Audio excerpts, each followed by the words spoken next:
गांधी जी और बिहार। चलो ये चलो।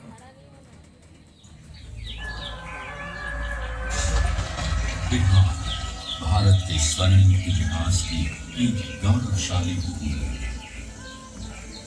इसी भूमि पर कभी भगवान महावीर और गौतम बुद्ध ने दुनिया को प्रेम और अहिंसा का मार्ग दिखाया था। ये कौटिल्य और सम्राट अशोक की भूमि है। ये आर्यभट्ट और शेर शाह सूरी की भूमि है। इसी भूमि पर गुरु गोविंद सिंह और वीर कुंवर सिंह जैसे परम वीर जन्मे हैं। और यहीं पर राष्ट्र कवि दिनकर और साहित्यकार रेणु जैसे विद्वानों ने अपनी कलम से दुनिया को प्रेरित किया है। गंगा की धाराओं से सिंचित बिहार की भूमि ने आदिकाल से ही भारत की शान को बढ़ाया है।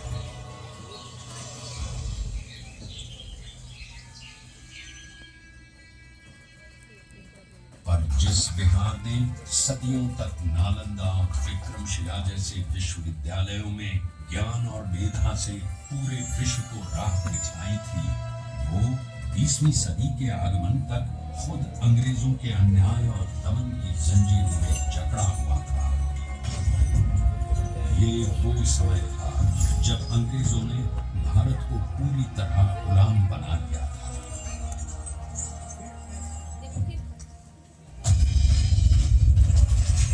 बिहार के चंपारण में भी अंग्रेजों का अत्याचार अपने चरम पर था।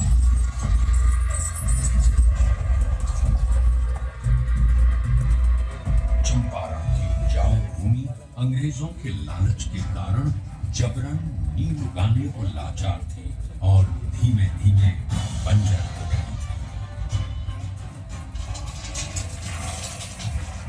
गोरी सरकार द्वारा लगाए गए लगान और अनेक प्रकार के करों के बोझ तले यहाँ के किसान बदहाल थे।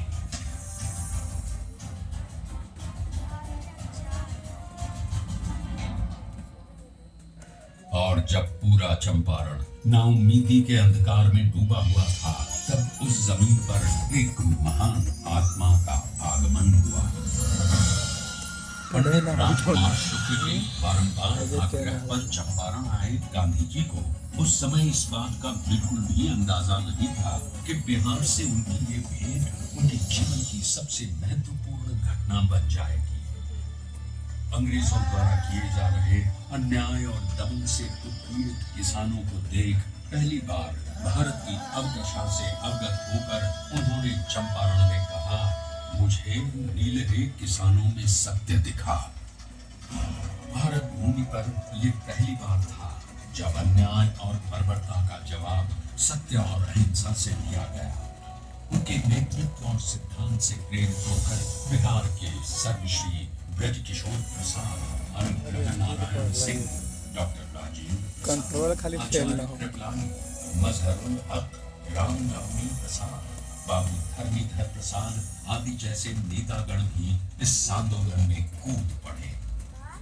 सत्य और अहिंसा पर आधारित चंपारण सत्याग्रह आंदोलन एक नूतन प्रयोग बनकर उठा, जिसने भारतवासियों को अन्याय से लड़ने का एक प्रभावशाली शस्त्र दिया।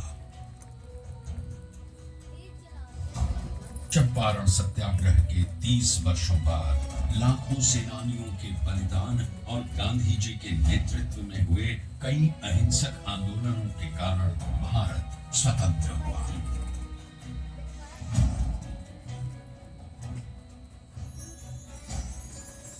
उनके विचारों ने न केवल देश को आजादी की राह दिखाई, बल्कि देश के सामाजिक व आर्थिक पुनरुत्थान का मूलाधार भी बने।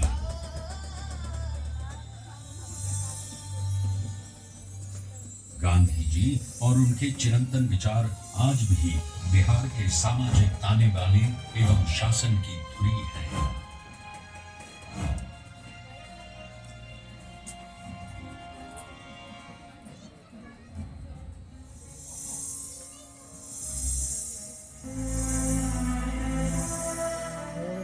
सन 2017 में चंपारण सत्याग्रह शताब्दी वर्ष के उपलक्ष्य में बिहार के दूरदर्शी एवं युग परिवर्तक माननीय मुख्यमंत्री श्री नीतीश कुमार जी की प्रेरणा से कई कार्यक्रमों का आयोजन किया गया। इसमें गांधी जी की स्मृति, उनकी विरासत, शिक्षा और ध्येय को जन जन तक पहुंचाया गया और शैक्षणिक एवं सरकारी नीतियों में गांधी दर्शन को प्रमुखता दी गई।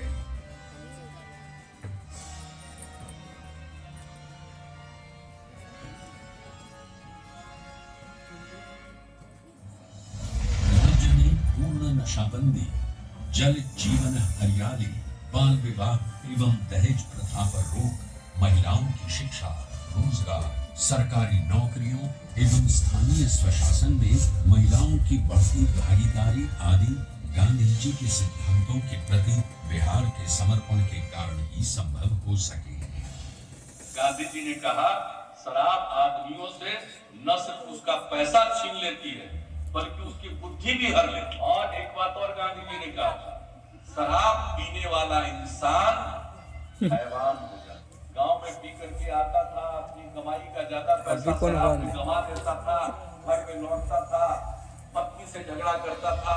अब नहीं पीते हैं, घर लौट कर आते हैं, बाजार से सब्जी खरीद कर आते हैं और अपनी पत्नी को भोजन बनाने में भी मदद करते हैं। क्या माहौल, बच्चों की पढ़ाई पर ध्यान दे रहे हैं।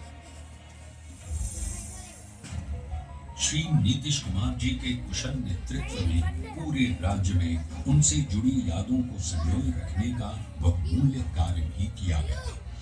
भीति आश्रम एवं बुनियादी विद्यालयों का जीर्णोद्धार, गांधी मैदान पटना में गांधी जी की सबसे ऊंची कांस्य प्रतिमा, बापू सभागार पटना, बापू परीक्षा परिसर, मोतिहारी और बेतिया बापू सभागारों का निर्माण आदि कई कार्य हुए हैं।